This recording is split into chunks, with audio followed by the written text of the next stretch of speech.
రాజకీయాలకు మీరు working as a civil ఇంజనీర్గా చేయడం అనేది చాలా భూమి ఆకాశానికి ఉన్నంత తేడా ఉంది.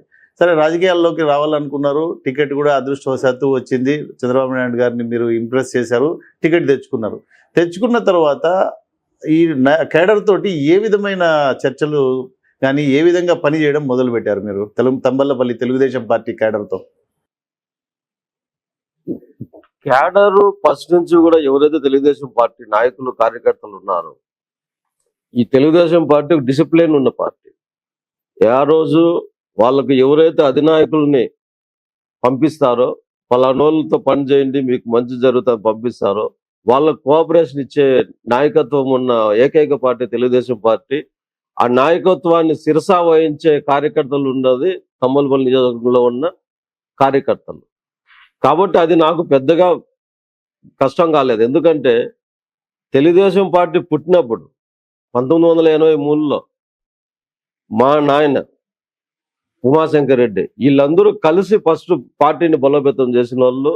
మాకు అప్పటి నుంచే ఈ పార్టీతో అనుబంధం ఉంది. కాబట్టి ఈ పార్టీలో ఉండే సీనియర్ కార్యకర్తలకు అందరికీ మేము అప్పుడే ఒక నారాయణ రెడ్డి కొడుకుగా అయితే మీరు తెలుగుదేశం పార్టీ కొత్త కాదు, మీ ఫాదర్ దగ్గర ఫౌండేషన్ మా నాయన వాళ్ళు, ఉమాశంకర్ రెడ్డి వాళ్ళతో పాటు ఉండి చేసిన వాళ్ళు మా నాయన వాళ్ళు, మా అమ్మ వాళ్ళ నాన్న.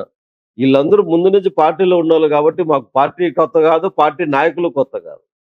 ఆ విధంగా మేము పోవడం జరిగింది. ముందు ఏదైనా కొత్త వాటిల్లోకి, కొత్త ఉద్యోగంలోకి కానీ చేరేటప్పుడు ఫ్యామిలీ వాళ్ళ అభిప్రాయం తెలుసుకోవడం సహజమని, మీరు రాజకీయాల్లోకి రావాలి అని డిసైడ్ చేసుకున్న తర్వాత ఫ్యామిలీతో సంప్రదించారా? వాళ్ళ దగ్గర నుంచి ఏ విధంగా సపోర్ట్ వచ్చింది మీకు? నేను ఫ్యామిలీతో సంప్రదించడం అయితే జరిగింది. లేకపోతే వాళ్ళ వర్షన్ ఇంతవరకు కంఫర్ట్గా ఉన్నాం. ఇంత కష్టపడి చిన్న ఉద్యోగం దగ్గర నుంచి సాఫ్ట్వేర్ ఉద్యోగం చేసి తర్వాత బిజినెస్ లేకపోయినాం, తర్వాత బిజినెస్ లో ఇప్పుడు సక్సెస్ఫుల్గా ఉన్నాం, సక్సెస్ఫుల్ బిజినెస్ మ్యాన్గా ఉన్నాం. ఇప్పుడు ఈ రాజకీయాలు ఇప్పుడున్న పరిస్థితుల్లో అవసరమా అనేటట్లయితే నా ఫ్యామిలీ కొంత అపోజ్ చేయడం జరిగింది.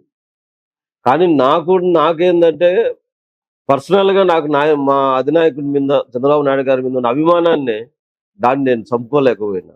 దాంతో వాళ్ళని కూడా కన్విన్స్ చేసి రాజకీయాల్లోకి రావడం జరిగింది. రాజకీయాల్లోకి రావడానికి ముఖ్య కారణం మీ సామాజిక వర్గమైన మొరుసుకాపు రెడ్లు నియోజకవర్గంలో ఎక్కువగా ఉన్నారు, గెలుపు నల్లేరు మీద నడకలాగా ఉంటుంది అని అనుకొని వచ్చారు అని అంటే దానికి మీ సమాధానం ఏంటి?